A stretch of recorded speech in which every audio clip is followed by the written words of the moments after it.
بسم اللہ الرحمن الرحیم۔ آج ہمارا موضوع کلام جو ہے وہ ہے مجاہدہ۔ مجاہدہ کس کو کہتے ہیں؟ تو اس موضوع پر چند باتیں عرض خدمت ہیں۔ میرے ہاتھ میں ایک کتاب ہے جس کا نام ہے لاڑکانے جو درویش فقیر ابو الخیر۔ اس کتاب میں فقیر ابو الخیر ہماری رہنمائی اس طرح فرماتے ہیں کہ یہ جو ہمارا نفس امارہ ہے، اس نفس امارہ سے نفس لوامہ تک، نفس لوامہ سے نفس ملئمہ تک، نفس ملئمہ سے نفس مطمئنہ تک کا جو سفر ہے اس کا نام ہے مجاہدہ۔ تو پھر اس میں بڑی گہرائیاں ہیں کہ نفس امارہ کی کیفیت کیا ہوتی ہے۔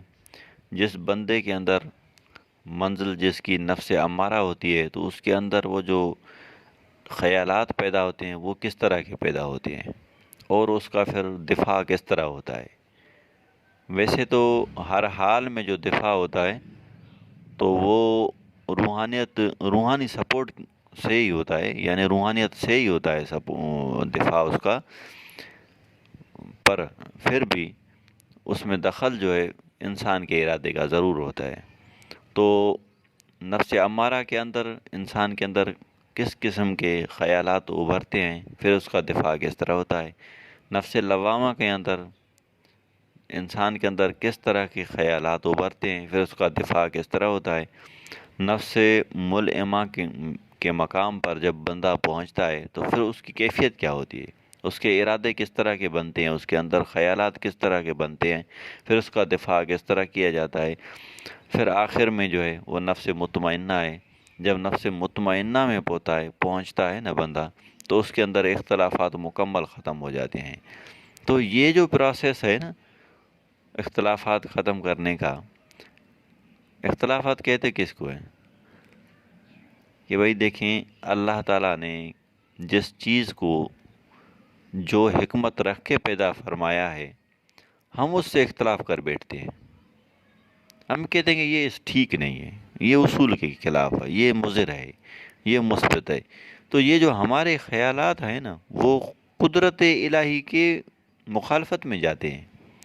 بھائی جس نے پیدا فرمایا ہے تو وہ اس کی حکمت کو پہچانتا ہے نا، کہ کیا چیز ٹھیک ہے کیا ٹھیک نہیں ہے۔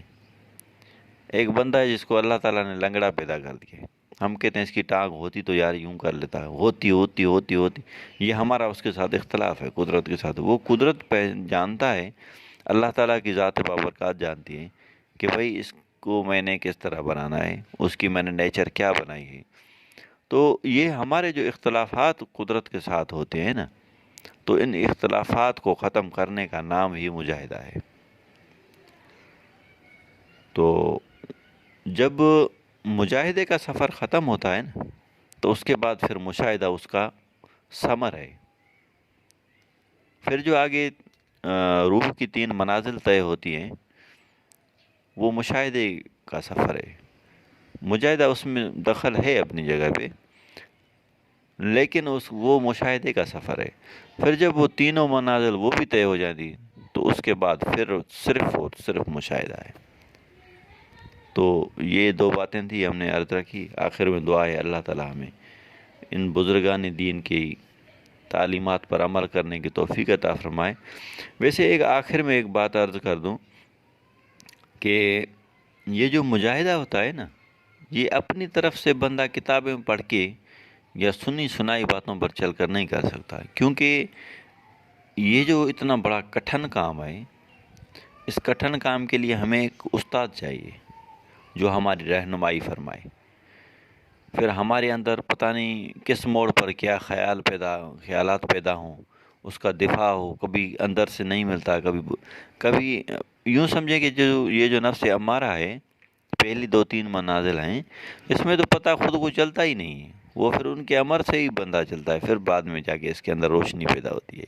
تو اس لیے اس بڑے کام کے لیے بڑا استاد چاہیے اور ٹھوک بجا کے اس کو لینا چاہیے، تو انشاءاللہ کامیابی ہمیں نصیب ہوں گی۔ وآخر دعوانا الحمدللہ رب العالمین۔